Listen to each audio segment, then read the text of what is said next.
Yeah, so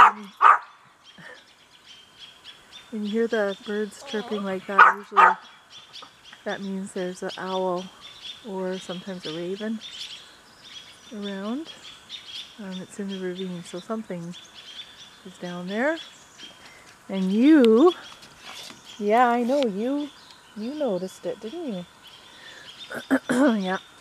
So, a lot of times if I'm closer, you can usually spot where the owl is because the birds kind of fly around it. So, anyway, I hope the babies are okay.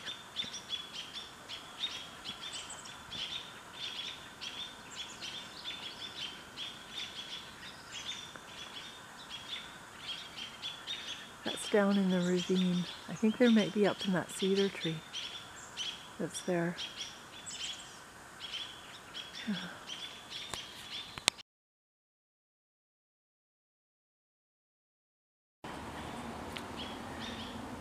Oh boy. So now I think the owl is down here, kind of moved down from behind the deck.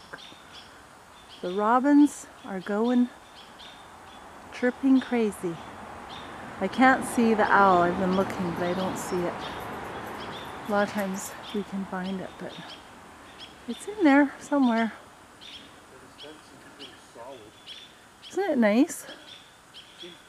Oh gosh, what a beautiful day. Yeah, there's our fence, our new fence. Yeah.